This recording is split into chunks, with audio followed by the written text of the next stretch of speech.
Hello students, in this video we will talk about citric acid cycle.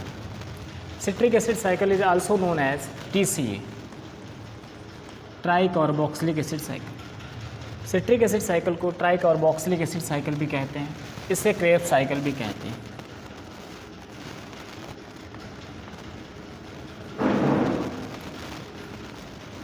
Citric acid cycle को Krebs cycle इसलिए कहते हैं क्योंकि इस साइकिल की डिस्कवरी हेंस क्रेब नाम के साइंटिस्ट ने की थी। Due to this it is known as Krebs cycle.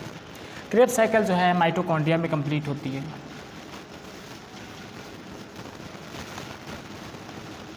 Krebs cycle है वो एरोबिक रेस्पिरेशन में होती है, जबकि एनारोबिक रेस्पिरेशन में क्रेब्स साइकिल नहीं होती है। यानी जो एनारोबिक रेस्पिरेशन है इसमें ग्लूकोज का फुल्ली डिकम्पोजिशन नहीं होता है।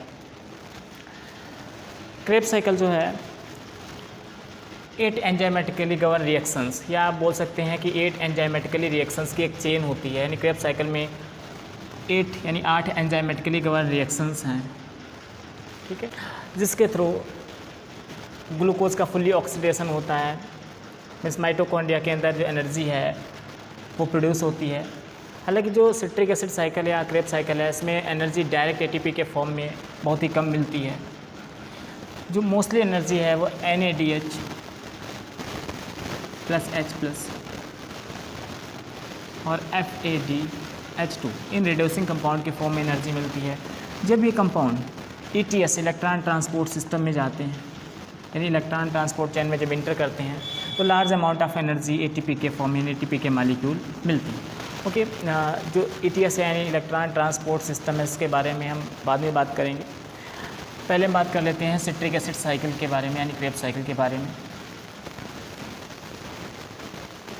क्रेब्स साइकिल जो है इसे एम्फीबोलिक पाथवे भी कहते हैं। एम्फीबोलिक, अब एम्फीबोलिक पाथवे क्यों कहते हैं? क्योंकि इसमें जो है एनाबोलिक और कैटाबोलिक दोनों प्रोसेस होती हैं। अगर हम देखें रेस्पिरेशन की स्टडी अगर कर रहे हैं यहाँ पर, तो रेस्पिरेशन में इसे कैटाबोलिक प्रोसेस बोलेंगे क्योंकि इसमें एनर्जी रिलीज होगी। और बाकी जो है सिट्रिक एसिड साइकिल एम्फीबोलिक पाथवे बोला जाएगा क्योंकि इसमें कुछ कंपाउंड्स हैं इनकी, यानी ऑर्गेनिक कंपाउंड्स या बायोमॉलिक्यूल्स बोल सकते हैं, उनकी सिंथेसिस भी होती है, इसलिए इसे बोलते हैं एम्फीबोलिक पाथवे। ओके, तो ग्लाइकोलाइसिस के प्रोसेस में हमने पहले देखा था कि ग्लाइकोलाइसिस के प्रोसेस में ग्लूकोज जो है, ग्लूकोज का एक मालिक्यूल पायरुविक एसिड के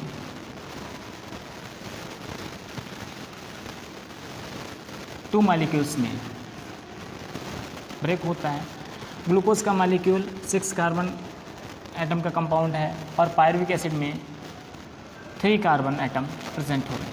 यानी ये 3 carbon atom compound pyruvic acid है, 2 3 या 6 टोटल 6 कार्बन एटम्स है इस कंपाउंड में। इस प्रोसेस को बोलते हैं glycolysis.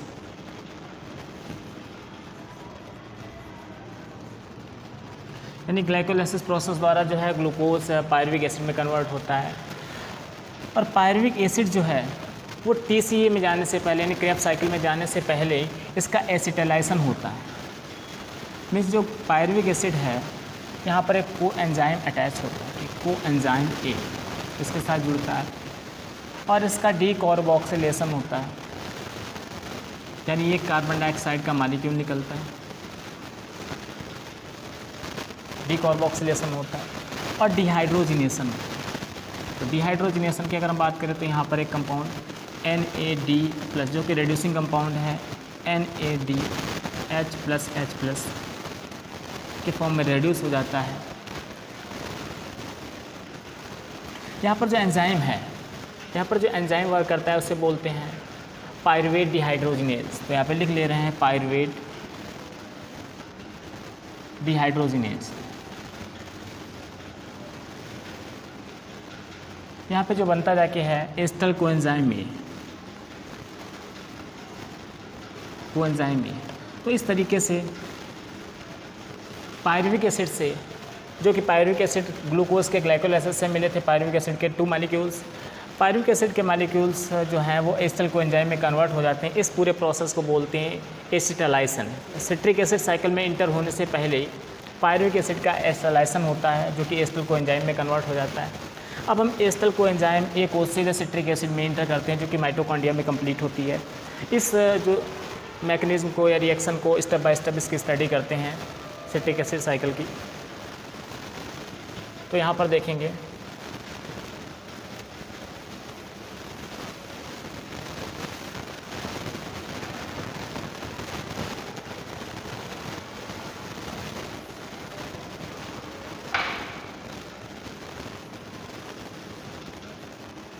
Pyruvic acid 3 carbon compound है, 3 कार्बन एटम वाला कंपाउंड है। ये कन्वर्ट होता है एस्टर कोएंजाइम ए में। कोएंजाइम ए इस प्रोसेस को बोलते हैं एसिटाइलेशन। यहाँ पर एक कार्बन डाइऑक्साइड का मॉलिक्यूल निकलता है, रिलीज होता है, और यहाँ से डिहाइड्रोजनेशन भी होता है। इसमें एक रेड्यूसिंग कंपाउंड NAD+ रिड्यूस होता है NADH+H+ में। ओके, इस प्रोसेस को बोलेंगे एसिटाइलेशन ऑफ पायरुविक एसिड। यहाँ पर एक एंजाइम है जिसे बोलेंगे पायरुविक एसिड डिहाइड्रोजिनेस, वो वर्क करता है, यानी इस रिएक्शन को, इस पाथ को गवर्न करता है। इसके बाद जो एस्टर कोएंजाइम में है, इसमें एक कार्बन जो है वो निकल गया, यानी उसका डीकार्बोक्सिलेशन हो गया। इस तरीके से ये 2 कार्बन वाला कंपाउंड है, यानी एस्टर कोएंजाइम में 2 कार्बन कंपाउंड है, इसमें 2 कार्बन एटम है। ये जो है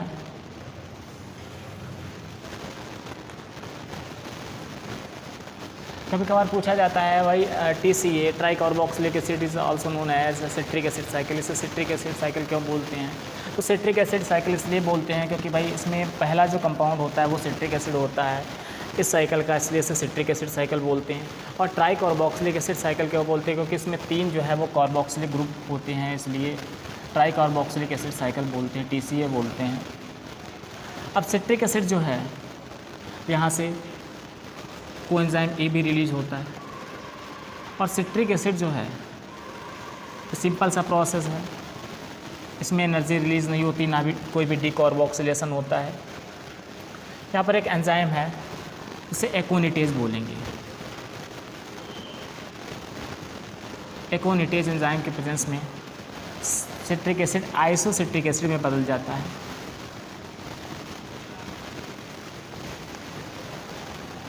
आइसोसिट्रिक एसिड में कन्वर्ट हो जाता है।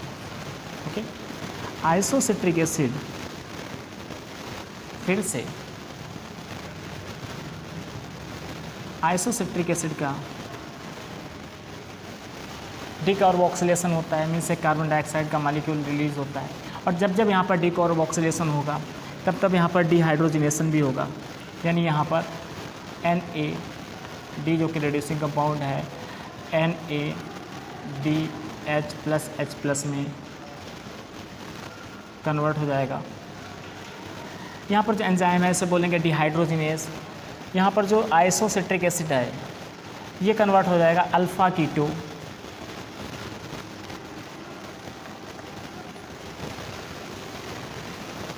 Glutaric acid. Alpha keto glutaric acid, alpha keto glutaric acid फिर से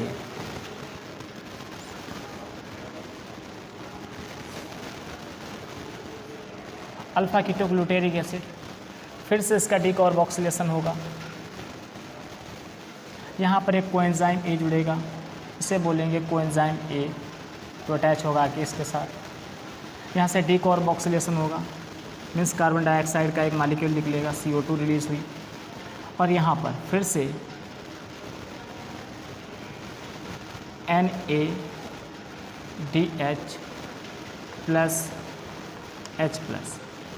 जो कि NAD+ से मिले।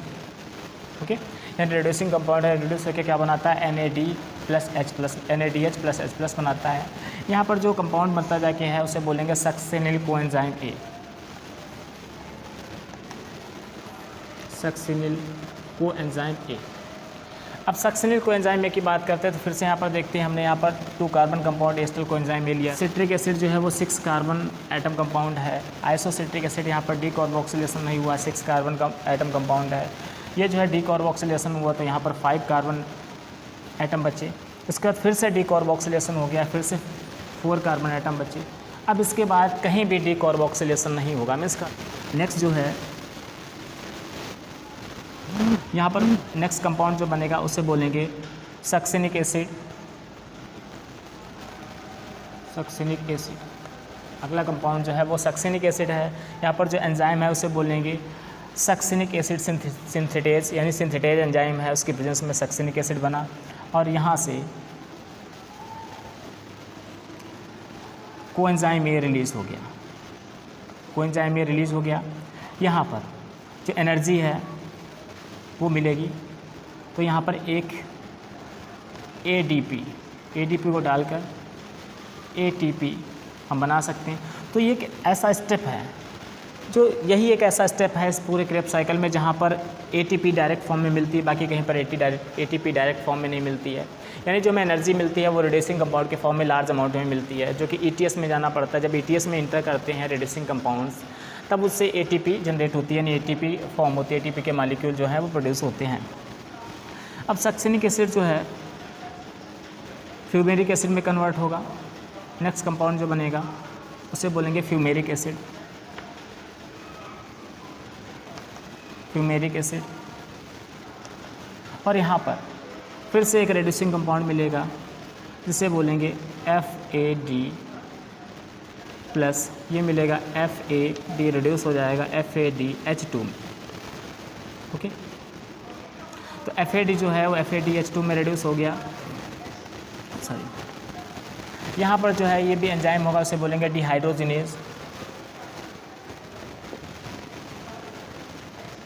फ्यूमेरिक एसिड, उसके बाद यहाँ से वाटर का मॉलिक्यूल इंटर करेगा तो फ्यूमेरिक एसिड जो बदल जाएगा मैलिक एसिड में। मैलिक एसिड जो कि 4 कार्बन एटम कंपाउंड है, ये भी 4 कार्बन एटम कंपाउंड है और ये भी 4 कार्बन एटम कंपाउंड ही है। इस तरीके से भी 4 कार्बन एटम कंपाउंड चल रहे हैं। इसके बाद जो मैलिक एसिड है इसका फिर से डिहाइड्रोजिनेशन होगा, यानी हाइड्रोजन रिमूव होगी और हमें जो यहाँ पर रिड्यूसिंग कंपाउंड एक और मिलेगा NAD प्लस, ये रिड्यूस हो जाएगा और जाके बनाएगा यहाँ पर NADH प्लस H। इस तरीके से जो लास्ट इसका कंपाउंड बनेगा उसे ऑक्जेलोएस्टिक एसिड। तो जो नेक्स्ट कंपाउंड बना उसे ऑक्जेलोएस्टिक एसिड बोलेंगे। अब ऑक्जेलोएस्टिक एसिड 4 कार्बन एटम कंपाउंड है, इसमें 4 कार्बन एटम है। तो लास्ट जो बना 4 कार्बन एटम कंपाउंड हमारे इस क्रेब्स साइकिल का वो ऑक्जेलोएस्टिक एसिड है। वो फिर से यहाँ पर एस्टर कोएंजाइम के साथ बाइंड होगा और फिर से कन्वर्ट हो जाएगा जाके सिट्रिक एसिड में। यहाँ पर एक वाटर का मॉलिक्यूल जो है वो भी यूज़ होता है। ओके, तो इस तरीके से जो TCA है यहाँ पर देख रहे हैं ट्राइकार्बोक्सिलिक एसिड साइकिल, इसमें जो है एनर्जी ATP के फॉर्म में डायरेक्ट नहीं मिलती है। इसमें जो एनर्जी हमें मिलती है लार्ज अमाउंट ऑफ FADH2 के फॉर्म में मिलती है और NADH प्लस H प्लस के फॉर्म में मिलती है। ओके।